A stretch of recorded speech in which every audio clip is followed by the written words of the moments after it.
Por algo más de 20 meses donde laboramos con mi general Mariano del Club Botero Coy.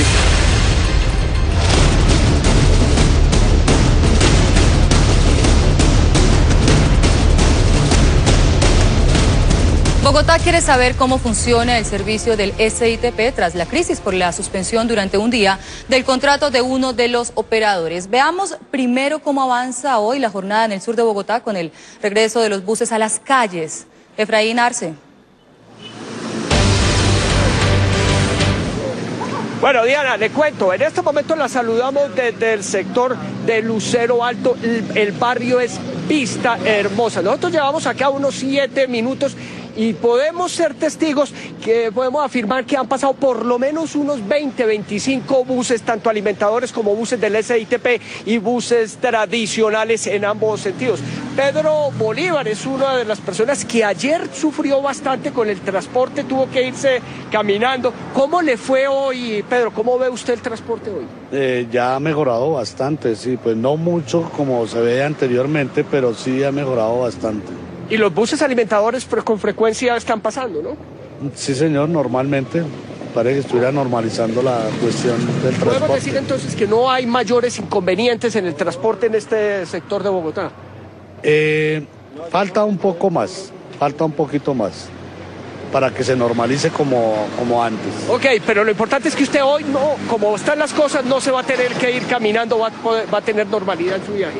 Exacto, sí señor. Hoy sí me tengo que ir en bus. Ok, Pedro, pues muchísimas gracias. Miren, acá baja otro bus de Paraíso. Esa es la prueba, pues, de que los buses en áreas de la Equidad tenemos que reconocer que sí están prestando servicio, los buses alimentadores, y que se ha incrementado notablemente el servicio de los buses azules del SITP en el sector de Lucero Alto, Lucero Medio, Lucero Bajo, San Francisco. Ahí llega otra ruta del SITP. Por eso es que no vemos mucha gente aglutinada, mucha gente amontonada en los paraderos. Soy Efraín Arce Jr. reportando en vivo y en directo desde la localidad de Ciudad Bolívar.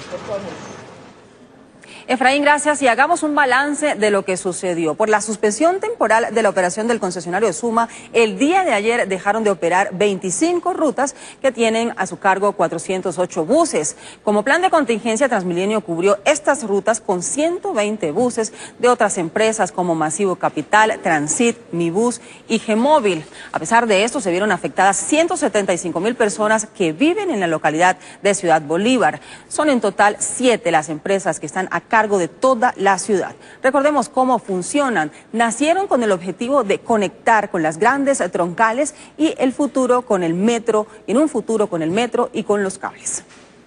El SITP, que circula en todo Bogotá, es operado por 7 empresas que se encargan de cubrir las rutas dentro de las localidades y se conectan con el sistema Transmilenio y los buses alimentadores. La situación del SITP, como yo lo he expresado en numerosas ocasiones, es difícil.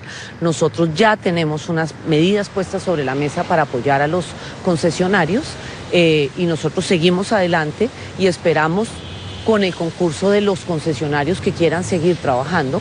A los problemas que se han venido generando por el mal estado de los buses, el incremento de la accidentalidad y el descontento de los usuarios con el SITP, se suma la suspensión del operador encargado de las principales rutas de la localidad de Ciudad Bolívar. Estamos sufriendo con ese transporte y bien caro que se lo cobran a uno y todo el gobierno no quiere. Y no más ni le podamos dar un alimento a los hijos ni nada. En un solo día de suspensión, el caos se apoderó de la localidad. Cerca de 200.000 personas se vieron afectadas por la falta de operación en ese sector. 408 buses, 12 alimentadores y 25 rutas fueron suspendidas por la falta de pólizas que la empresa debía presentar a Transmilenio para su funcionamiento. Hoy la suspensión para el operador Suma fue levantada a partir de las 4 de la mañana. Andrés Nieto es experto en movilidad y nos acompaña en el set de Noticias RCN. Andrés, buenos días, gracias. Muy buenos días para ustedes. Bueno, ¿esta suspensión de un operador de SITP es una alerta sobre el colapso del sistema? Sí, lo primero que tenemos que decir es que el sistema necesita una serie de posibilidades de control. Cuando estamos hablando que hay pólizas que no están en el momento indicado, quiere decir que estamos frente a una imposibilidad de hacer control real. Hay 3 tipos de pólizas que estas empresas tienen que cumplir. La primera, que es la del contrato para que se ejecute, la segunda, la calidad del servicio, y la última, todos los daños o perjuicios que puede tener tanto con las personas que están al interior de los buses como con los externos que puedan resultar afectados.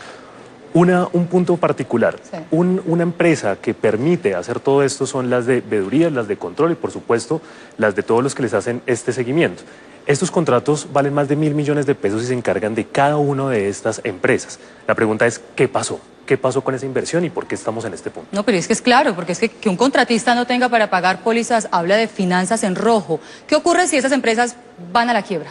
Aquí hay una situación bien particular, es que desde hace más de 2 años estamos en un proceso donde se advierte que están en quiebra, pero están en quiebra por unas situaciones particulares. En las situaciones que tenemos es que, por ejemplo, en otras ciudades como Londres tenemos 19.000 paraderos para 6 millones de personas. Aquí tenemos solo 7.000 para 7 millones de personas. Cuando hablamos de cobertura, el Transmilenio tiene 114 kilómetros construidos con más de 293 rutas.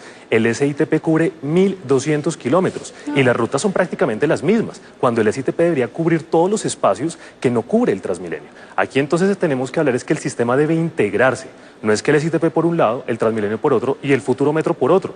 Es una ciudad que necesita un sistema moderno e integrado. Si no tenemos esto, no vamos a tener ninguna seguridad. Quiero entrar en detalle porque quiero saber exactamente cuál sería la solución para que el sistema continúe en funcionamiento y atienda la demanda de movilidad de los habitantes de Bogotá, que como lo veíamos en los informes están completamente desgastados del tema. Primero eso y segundo ver cuáles son las cifras que nos preocupan. Por ejemplo, el tema de accidentalidad. El tema de accidentalidad revela que 3 personas al día en Bogotá terminan lesionadas por algún tipo de incidente. Se están presentando 12 incidentes al día, entre los cuales la mortalidad, es decir, la muerte, la posibilidad de morir al interior de estos buses o por estos buses subió en un 49%.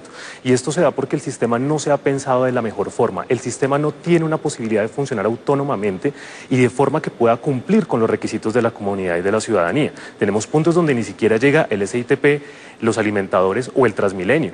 En el estándar internacional se dice que uno debe estar por metros de una estación, un paradero o un servicio. Aquí tenemos hasta 2 kilómetros donde no hay acceso a ninguno de estos puntos y esto nos refiere a un problema porque empiezan a aparecer las rutas piratas, empiezan a aparecer el transporte que no es legal ni ilegal porque no está regulado, pero que es mucho más peligroso para los ciudadanos porque no hay quien cubra en el caso de una lesión, de una muerte o de un accidente. Andrés, ¿es que no le parece como vergonzoso que los buses de alguna otra manera antiguos anden por la ciudad con un papel adhesivo que dice SITP provisional? Eso es, el 49% de lo que está hoy regulado oficialmente, que ya está adscrito al SITP, son buses que van del 2003 al 2010. Quiere decir que por lo menos ya tienen 7 años, teniendo en cuenta que estos son buses que tienen alto flujo vehicular, que tienen harto trayecto y que es un riesgo que está allí. Por eso es fundamental lo de las pólizas y por eso nos preocupa que las interventorías, que están cada una alrededor de 1.000 millones de pesos, como se puede ver en las páginas de contratación en línea, pues no den los controles necesarios. La seguridad de los ciudadanos debe ser una prioridad. Andrés Nieto, experto en movilidad, gracias. A ustedes, muy amables. Catriz.